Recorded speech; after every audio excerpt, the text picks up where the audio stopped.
Prime Minister Justin Trudeau of Canada laid out more than $155 billion in retaliatory tariffs against the United States. "We don't want to be here," Mr. Trudeau said in a somber televised address that evoked the deep bonds between the two neighbors. Mr. Trudeau spoke hours after President Trump hit Canada and Mexico with tariffs of 25%. Mr. Trudeau said that Canada would swiftly impose its own far-reaching retaliatory tariffs of 25% on $155 billion worth of U.S. goods. Canada on Sunday published a detailed list of all the U.S. goods imported into Canada that will be subjected to the tariff, including hundreds of products including honey, tomatoes, whiskey, and peanut butter. Also on the list were garments, porcelain goods such as toilets and bathtubs, as well as refrigerators and dishwashers. Initial tariffs worth 30 billion Canadian dollars will start on Tuesday, when the U.S. tariffs go into effect, Mr. Trudeau said. That will be followed by tariffs on 125 billion Canadian dollars worth of goods in the next 3 weeks. A delay, he said, would allow Canadian businesses to prepare. And Mr. Trudeau added that more measures were being considered, including curbing or taxing energy exports that the United States relies on. Mr. Trudeau addressed Americans directly, saying that the U.S. tariffs on Canadian goods would harm them too. "This is a choice that, yes, will harm Canadians, but beyond that, it will have real consequences for you, the American people," he said. "As I have consistently said, tariffs against Canada will put your jobs at risk, potentially shutting down American auto assembly plants and other manufacturing facilities."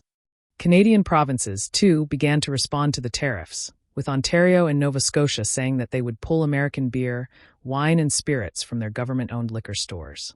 British Columbia's premier announced that the province would stop sales of alcohol produced in red states. Editor's picks. Overlooked no more. Annie Easley, who helped take spaceflight to new heights.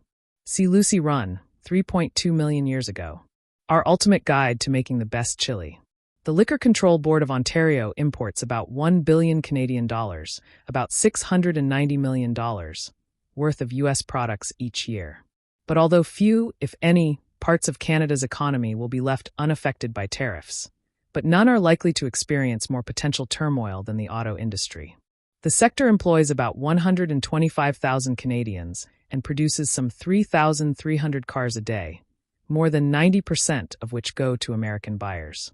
Complicated supply chains mean Canadian auto parts can make repeated trips across the border with the United States and, in some cases, Mexico, making North American vehicles a stew of components from all three countries.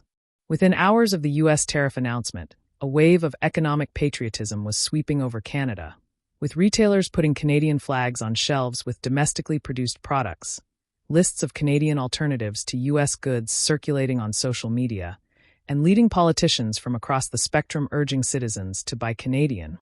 In his Saturday night address, Mr. Trudeau expressed regret that the United States and Canada nations, as well as Mexico, all signatories to a free trade agreement, now find themselves in a trade war that will upend the flow of goods across North America. The crisis finds Canada in a difficult political moment. Mr. Trudeau has said that he will resign as Prime Minister and leader of the Liberal Party when his party chooses a new leader and automatically Prime Minister in March. The Parliament is suspended until that time.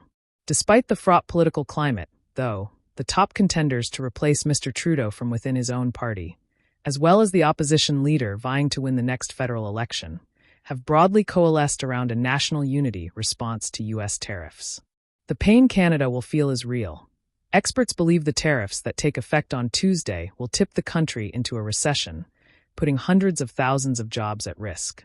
Part of Mr. Trudeau's speech addressed Mr. Trump's claim that Canada is responsible for a major influx of fentanyl and irregular migrants into the United States.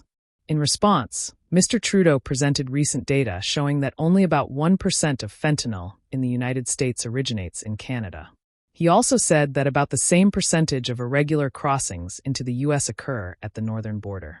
But he also focused on the historically close ties between Canada and the U.S., including military cooperation in 2 world wars, as well as the Korean War and the war in Afghanistan. From the beaches of Normandy to the mountains of the Korean Peninsula, from the fields of Flanders to the streets of Kandahar, we have fought and died alongside you during your darkest hours, he said.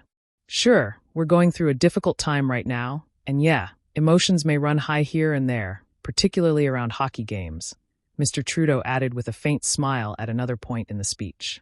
That was a reference to a National Hockey League game between the Ottawa Senators and the Minnesota Wild on Saturday, at which some Canadian fans appeared to boo as the U.S. national anthem was played. "But I know we're going to make it through this," he added, "because we have the most successful partnership the world has ever seen."